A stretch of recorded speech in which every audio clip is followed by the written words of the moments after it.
Hello, this is Brian Foster. I have reset this. Hopefully, this will now work. If there's anybody listening to me on Cardiac Radio Facebook page, I know quite a few people were before. I want to see if it's working now. So you can tell me, can you see the screen and can you hear me? It looks like the microphone is connected, and I do see the light is on, but I'm not sure. Oh, I see one person is saying, if the one person, oh, it's working now. Matthew, thank you. I will restart. Okay. Welcome to Spiritism on Cardiac Radio, Facebook Live. Today is June 2nd, 2019. And before I start, I want to recommend everybody to go to spiritismstudy.org. There's a link I put on into the Facebook page, Spiritism, the Spirit World Around Us. I just actually did today on my page. I just did a link to the calendar section. People are now signing up to speak to me on a weekly basis to study Spiritism. We talk about whatever subject you would like, as far as whatever book, Spiritism you would like. And so please, and especially those out there who would like to speak to me personally, set up a calendar time. It sends me your email. I will email you back, and we'll set up a time. We'll either use Skype or WhatsApp, right? I can do it either on the cell phone. Is that good for you? Or Skype? You can do it on your computer. I can wear my headphones. We can talk face to face. So I'm glad this is working now. This is very exciting. I'm hoping this is better. So let's see if this still works when I bring up the Spirits book. So here's the Spirits book. That's where Spiritism started with Allan Kardec in 1850s. You can click on his picture on my site. On his picture on my site, and it'll take you to the EDI CEI bookstore, and you can buy his 5 major books by Allan Kardec. I'd recommend you start on Spiritism, at least getting the Spirits book. That's why I have written books. I've written my case for Reincarnation. How about the video chat on Messenger? Yes, I can also use video chat on Messenger, so that is no problem. If you want to sign up, I will email you and we can use video chat on Messenger. I forgot that one, and thank you for telling me. So what are we talking about tonight? We're talking about the case for Reincarnation. Right here's the book. So this is a book you can get on my website. You can go to nwspiritism.com. On the right-hand side, you can see a list of all my books. You can see some books behind me, but really what we're talking about now is Reincarnation. So let's go forward with that. So the question we're talking about now is, how do we tie our spirit to our body? You may ask, how does reincarnation really work? How can we know who we are in successive lives and in the spirit world? So the answer is the paraspirit. The paraspirit is the part of us that combines with our purely physical body at birth and detaches from the latter upon death. So the paraspirit is very interesting. In fact, I will see if I can download a picture of that at a later talking point, so you can see it as far as how it combines. But if you look at the spirit, and then you've got the paraspirit, which connects from our spirit body, connects to our physical body, and the paraspirit covers us like an invisible diving suit, right? And it only detaches from our body upon death. And the paraspirit knows, I don't know how, it knows at what time we're supposed to die.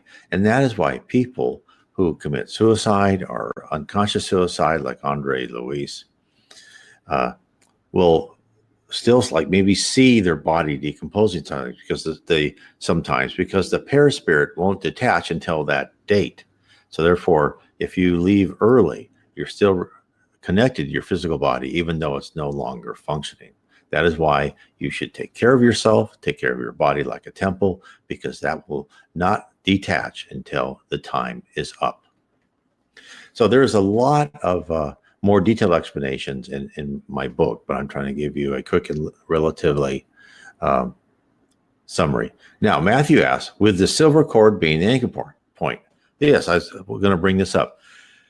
So when you hear people talk about detaching themselves from their body, and they say, I saw this silver cord, and that is the perispirit. And the silver cord can go for a million miles. I mean, I think it's more of a logical cord, but you see it as a silver cord. And yes, so that's the anchor point. So that is the part that takes from your spirit to your body. Now you can ask, another thing that people ask is, so what happens, because I always thought this myself, so what happens if, let's say I have a brain injury, and so when I die, if I'm still me, am I this person that can't think or whatever? And the answer is no. So your brain is inferior to your spirit intelligence center, to your spirit brain. And so when people who are born with disabilities, or if someone, becomes disabled because of an accident or whatever, all that means is that brain can only interpret less and less, going back and forth between your physical brain and your spirit brain.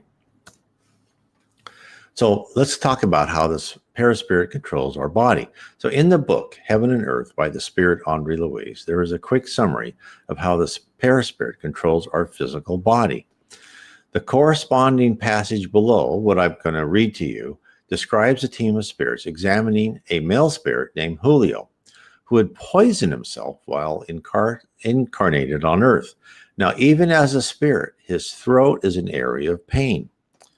The team leader, Clarenzo, explains the now discarnated spirit's problems in order for them to understand Julio's case. However, he first begins with the explanation about the impact of thought on the physical body by way of the paraspirit's force centers. This is what he says. Whatever the corruption of the thought is, such will be the disharmony in that particular force center that reacts in our body to this or that class of mental inflow. Let's apply earthly terminology to our short lesson as much as possible so that you can better grasp what we are saying. As we analyze the physiology of the paraspirit, we may classify its force centers by remembering the most important areas of the physical body, thus using the best expression for the vehicle that serves us presently. There is the crown center, which on earth is considered by the Hindu philosophy as being, as being the 1,000-petal lotus and the most important center of all due to its high radiation potential and its connection with the mind, the shining seat of the consciousness. The crown center receives, first of all, the stimuli of the spirit, commanding the other centers, yet vibrating with them in a perfect system of interdependence. So when you think about the Hindu and they talk about the different chakras, Spiritism calls them the force centers, and they combine, one-on-one. So he says that considering the phenomena of the physical body, is that these centers control the paraspirit, kind of permeates your whole body to every cell, right? And each one of them commands different parts. But if your paraspirit is damaged because in your previous life you did something to harm your body, your perispirit feels that and records that, and therefore in the spirit world your perispirit is damaged too. So it's really your perispirit, becomes your mental creation. So let's talk about the force center. So in Spiritism tells us there's the crown center, which commands all the other center, right? That's the stimuli of the spirit. The assimilation distributes solar energies and electromagnetic resources. There's the cerebral center. The brain controls senses, sight, hearing, touch, and psychic abilities. The throat center controls speech. The heart controls emotion. The splenic center controls the distribution of nourishment for your body. The gastric center, the entry point of food and fluids, and the genetic center, which controls sex and allows stimulus to your body. Therefore, the paraspirit, is composed of 7 major centers, all working in concert to regulate our spiritual and physical bodies. One could imagine the perispirit lying as a transparent layer inside our bodies and connected to our material organs to guide, heal, and regulate our physical life. The connection is a two-way street. So let me see if I can show you the screen right now so you can see what I'm talking about. Share screen. Oh, can't do that. Sorry, it doesn't work. So I will try that at a later time when I was going to show you the different centers.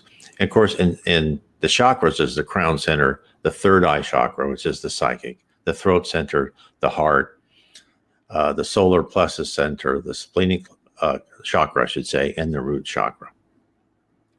So the 7 force centers correspond to the 7 major chakras in the Hindu and Buddhist traditions.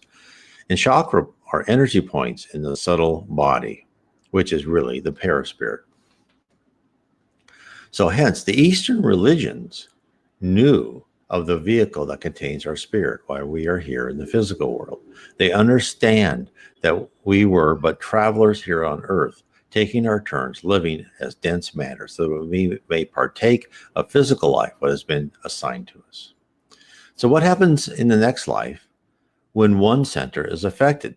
So let's go back to Julio, who killed himself by poison.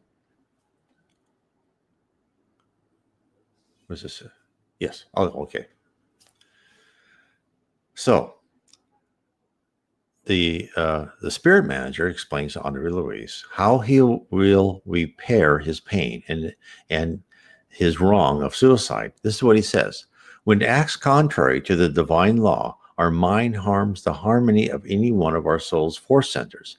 It is naturally enslaved to the effects of the unbalancing action, meaning when he committed suicide, thus making the toil of readjustment necessary. In Julio's case, he is the author of disturbance in the throat center, an alteration expressed by the infirmity or imbalance that will by necessity go with him into reincarnation. And Andre asks, well, okay, how will he cleanse this deficiency? So what his spirit manager says that Julio will have to live with pain in his throat, thus healing himself by correcting the vibratory toneness of the throat center and reestablishing it to normality. In other words, Julio will be reborn in a somewhat defective body, which will somehow portray the injured area of the throat, and he'll suffer from his vocal cords will suffer. He'll have resistance to bacterial. That means you'll have strep throat, other things like that. So therefore, the deficiencies are carried over with us from one life to the next if we do something to harm our body, which in turn affects the perispirit. Whatever part of the body we abuse in one life will be affected in the next. Socrates, the ancient Greek philosopher, knew what he was talking about when he said, everything in moderation, nothing in excess. Over 2,500 years ago, he said this. Keep in mind the 7 centers and check your excesses. If you are having problems in one or more areas, then you should know exactly what to work on in your present life. Oh, hello, Dania. So what happens? So now we also said, okay, we are told that sickness is caused by viruses, bacteria, and other environmental factors alone, having nothing to do with our own behavior. To believe so puts us back in the areas of superstition. Back then, when an ailment occurred, the first thing a person would ask is, why is God punishing me? Or what did I do wrong to deserve this? Could there be perhaps a truth in the real cause of our troubles? So the answer is a qualified yes. Both of these, viral and bacterial infections, are still occur naturally, and thus we are encouraged to use the services of medical professionals when we have any problems. That is absolutely stated by Spiritism. The vital point is that the spirit world knows all, and even each effect of our scientific advances, including what can be cured and what can't be cured. Therefore, we are programmed in our new life to experience trials, and each trial is arranged with whatever assistance we may have from medicine taken into account. And because of the imbalances that develop, each center must be calibrated and remeasured periodically. And as Andre Luis says, each force center must be brought into complete harmony with the divine laws that govern us so that we can ascend towards perfect equilibrium.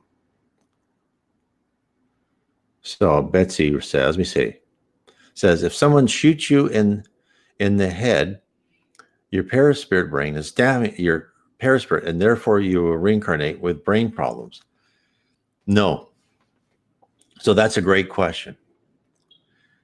This, if someone shoots you in the head, you did not deliberately shoot yourself in the head. If you committed suicide by shooting yourself in the head, your brain says, I've destroyed my brain, right?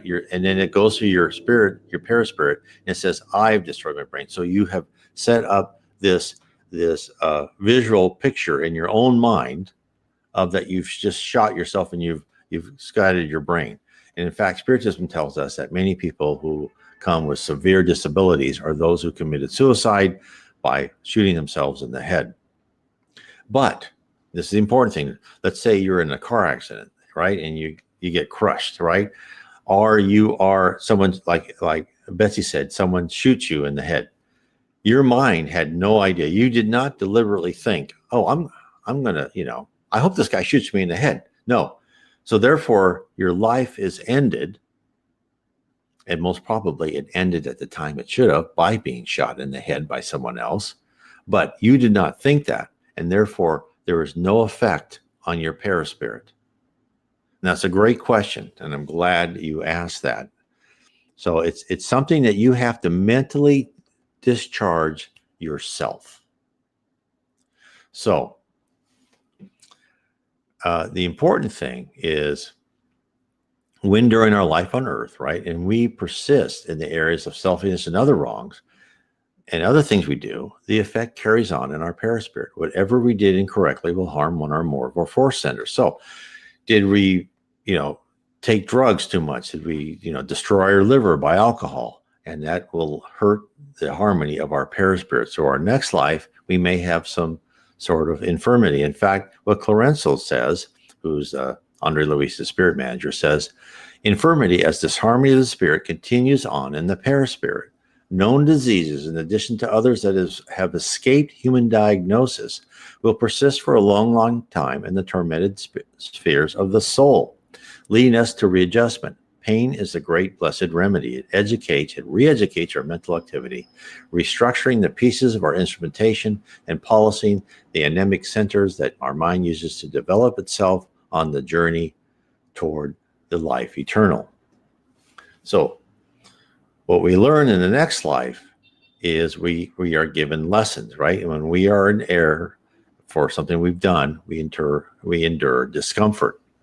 And as we train our children with maybe a gentle slap on the hand or put them in the corner when they do something that could be life-threatening, the small amount of pain, which could be mental pain to them, right, is meant for them to focus on the undesirability of performing that action again. Well, the same goes for us. When we are in pain, think of what we could have done to deserve the punishment. Then think of how to train ourselves not to perform that action anymore in this or the next life. The conduit of experiences flowing from one's life on earth to the spirit realm to the next life on earth as the paraspirit. In the gospel according to Spiritism, we are told that God has given us for our advancement precisely what is necessary and what will be enough for us. The voice of conscience and our instinctive tendencies taking from us what could harm us. Therefore, the paraspirit guides us in our conscience and instincts when we are here on earth and absorbs new lessons to carry us through to the next life, honing our instincts to know what is the right thing to do and what circumstances to avoid. The voice of our conscience, which I keep saying over and over again, that is what you need to make stronger and more accurate. And as you have experiences, it becomes more like a law library that you're adding books to. You're discovering new and new circumstances in which you can interpret what is the best action. And that's why it's so important to start listening to your conscience. So now, what happens? How are you prepared for birth? What happens at the moment of conception or later while the fetus grows in the womb? Depending on the past life and the importance of the mission, the amount of assistance given by the spirit world differs. So this is interesting. there is a lot of assistance given to birth.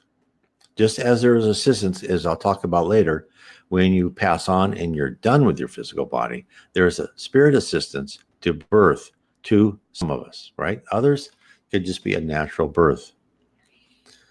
So how does this paraspirit enter the mother's womb? In the book, Between Heaven and Earth, there is a scene where there is a plan for a child to be born to a couple. And the mother-to-be is brought into the spirit world during her sleep to meet her new child. This is even before she is pregnant. So I don't know if any women out there have had dreams of meeting a child even before they were pregnant. So I would like to hear from you. So during the subsequent nights, a group of spirits is outside the bedroom of this woman and her husband, waiting for them to finish their act of conception.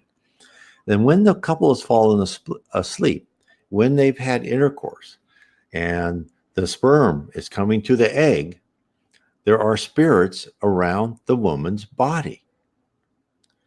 And so what happens is when that occurs, there's like a spark.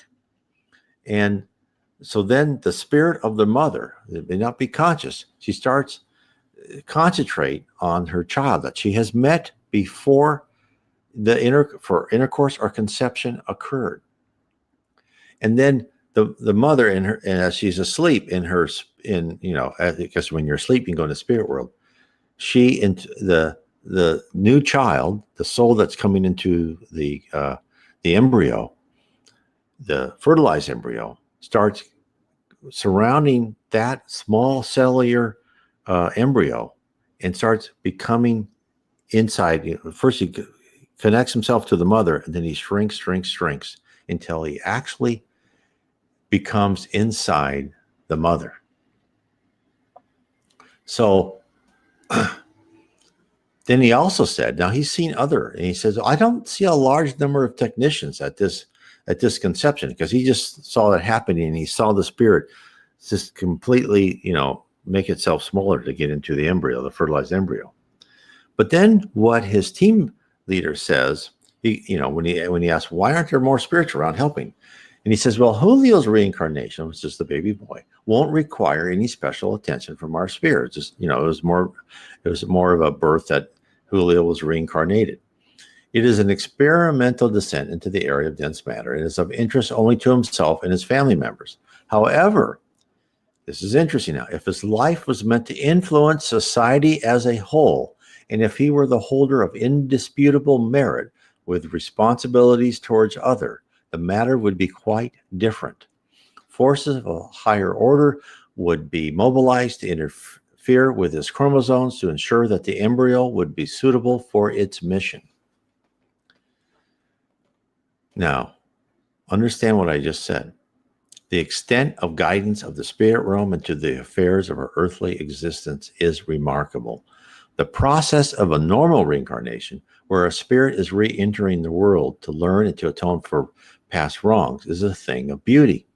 The act of having the mother meet her child beforehand to ensure the love and devotion required to raise a new life in this world is a wonderful gift given to us by God. But the revelation that for special lives, those spirits that are marked by the spirit realm to contribute to humanity are carefully engineered from their inception. Each detail of their DNA is guided to produce a child of inborn talent, a miracle which answers many questions when we see children of exceptional merit. So Andre Louis says, oh, well, okay, well, how does this work? What if someone was supposed to be like an Einstein, a great scientist? He's answered that they would then pay special attention to the brain structure, so that embryo, that child, would be ensured of having an instrument capable of enabling him or her to fulfill their duties during the materialization of thought. And then they ask, what if the person was going to be a doctor, a surgeon? He's answered, then they would get special assistance in the development of their nervous system to ensure that he had complete control over his emotions. So what we are being told of the active manipulation of countless births throughout our history to direct our species to the ultimate goal of assisting human society to achieve the next step of evolving into a better world.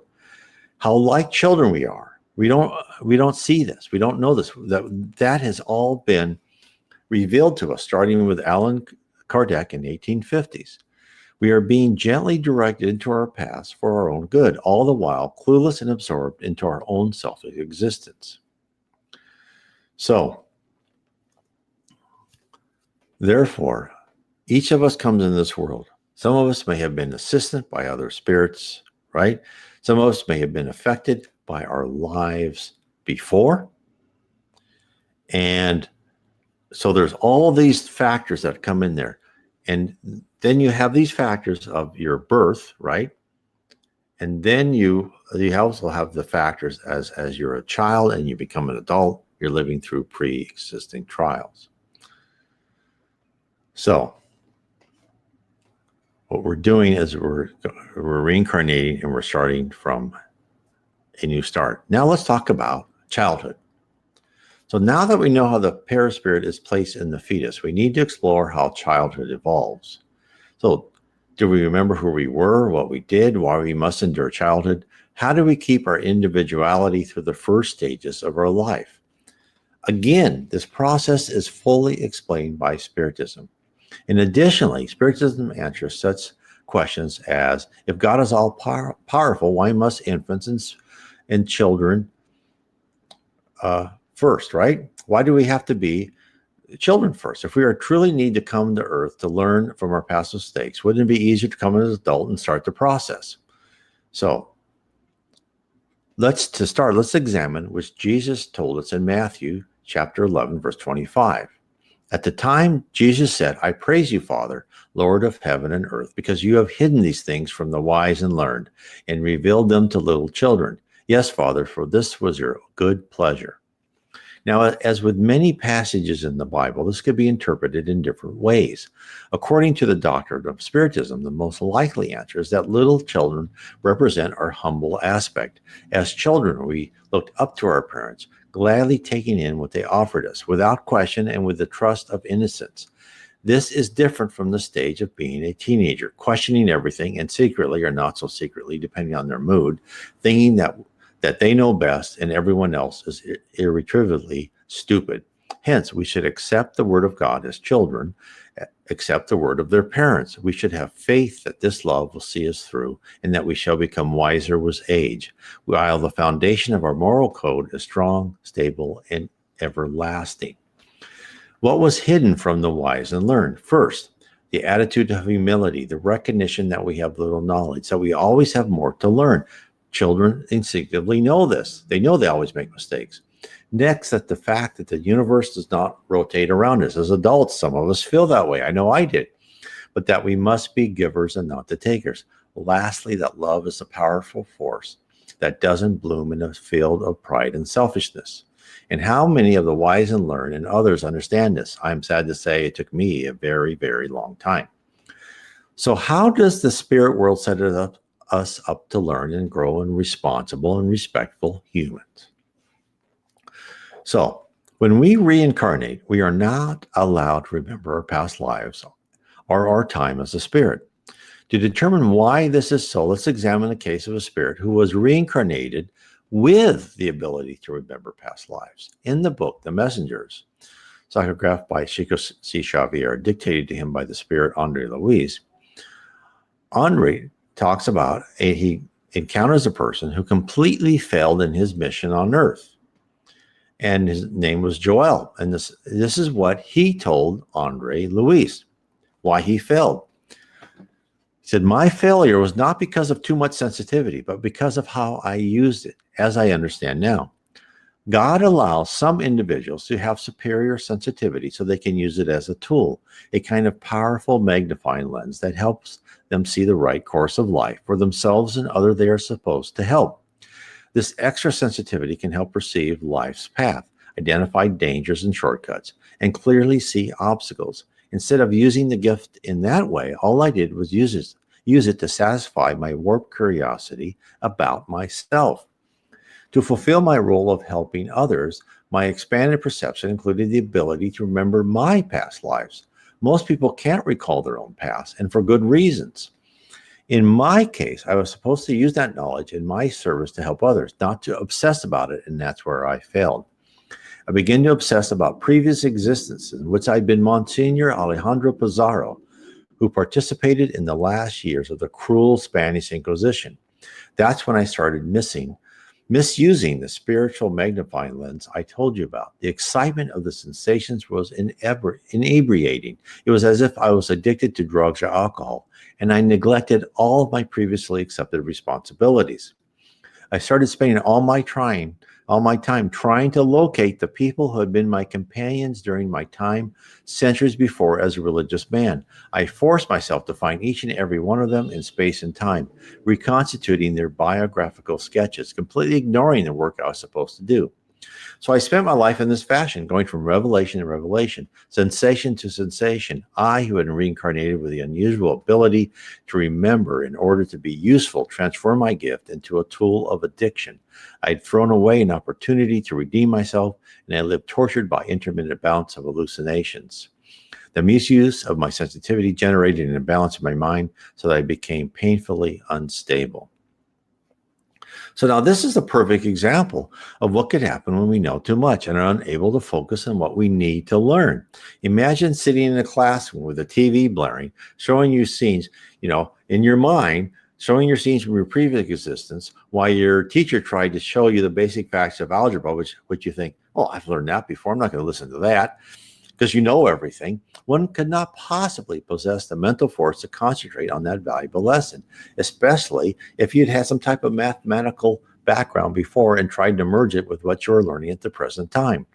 Not only would you reject parts of what was offered you, but you would also be exasperated with having to sit through the same lecture again, even though spaced out by hundreds of years. There are other reasons as well. The gospel according to Spiritism, it says, a spirit is frequently reborn into the same environment in which it already lived and finds itself in relationships with the same individual in order to repair the wrongs it did to them. If it were to recognize in them those who it used to hate, perhaps its hatred would reawaken. In any case, it would feel humiliated in the presence of those it offended. Therefore, the need to forget the past, not only that of our present life, but from previous lives as well, is a necessity to be able to learn and to forgive others and to grow spiritually. So that said, are we a completely blank slate? Starting over? No. For again, in the gospel according to Spiritism, we are told that God has given us our advancement precisely what is necessary and what will be enough for us. The voice of our conscience, as I said before, and our instinctive tendencies, taking from us what could harm us. So therefore, there are two main levers of our behavior. If our conscience, our instinct tells us something is wrong, I suggest that these warnings come with the wisdom of hundreds, if not thousands of years behind them. So now, why must we endure childhood? So it's an important part of our learning process. In question 383 of the Spirit's book, it says, what is the use for a spirit of passing through the states of infancy? And the answer is the aim of reincarnation is the improvement of the spirit subjected to it, and a spirit is more accessible during childhood to the impression he or she receives, and which may conduce to his advancement, the end which all those who are entrusted with his or her education could contribute. Therefore, while we are young, we have the opportunity to change our basic dispositions and instincts, our character, our personality for the better, since we are in a more open and trusting state. Hopefully, this will allow us to improve our performance in later life and help us to attain a higher awareness of spirituality.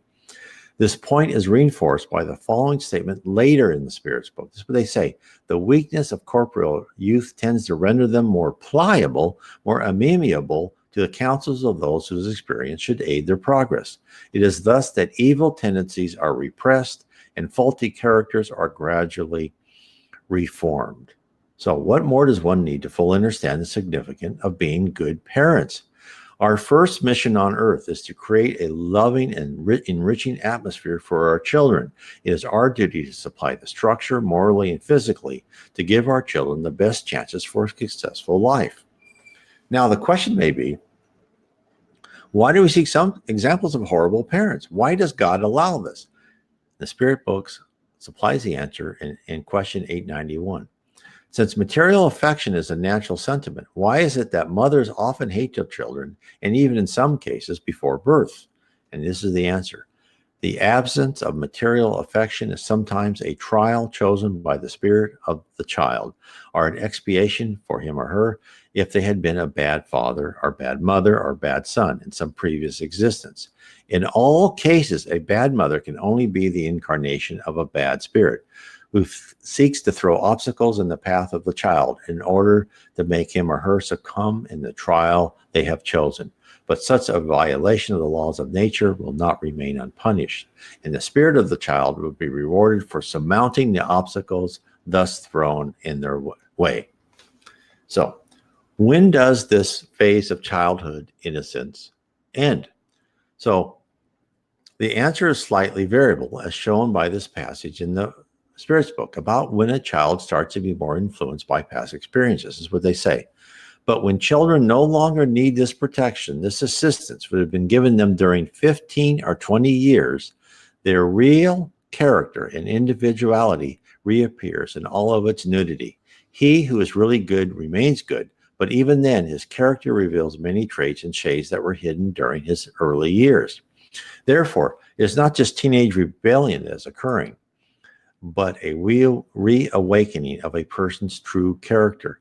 If the parents are successful in their molding of the child, even a relatively less advanced spirit will benefit from the formative years. A good spirit will take the learning given to them and build upon it. So I want to thank everyone for our talk tonight, and hope that that we have learned something today. Again, you can learn a lot more in greater detail in the case for reincarnation, your path to perfection. I would encourage everyone to tell their friends. Please share this video. Please go to my site, nwspiritism.com. I will post this video on my YouTube and BitChute channels. You can go to my site, nwspiritism.com. You can click on links to my YouTube channel on the right-hand side. Please subscribe and tell other people about it. I do a lot of videos. Every Sunday night, I post these, I have this program. I post these videos either Sunday night or Monday. And I also put a lot of smaller videos on there so people can watch. So I hope everyone has enjoyed this. I want to thank everyone for being with me, and I hope you've learned. And again, I want to tell everyone to go to the links I had. I actually had a site on Spiritism, studyspiritism.org, spiritismstudy.org. I always say that backwards for some reason. And there will also be a site on my Facebook page, Spiritism and the Spirit World Around Us. You can go, you can actually click on the link that I gave, and it will take you right to the calendar, and then you can pick a time. People have already done that with me. They can pick a time. It will send me an email, and then I can email you back saying how we're going to act, how we're going to communicate. It could be WhatsApp, it could be Skype, it could be Facebook Messenger, as Matthew reminded me about in the beginning of this meeting. And I'd love to, help you walk through your questions on Spiritism, your answers. We can study different books together, whatever book that you would like. The ones that I know, at least. There may be others that you're not sure, I'm not sure about, but I'd like to help in any way I can to help you explore Spiritism and for you to improve your life. So when you pass over, you get rid of this physical body, you are ready to ascend in the spirit world. Good night, everyone, and God bless.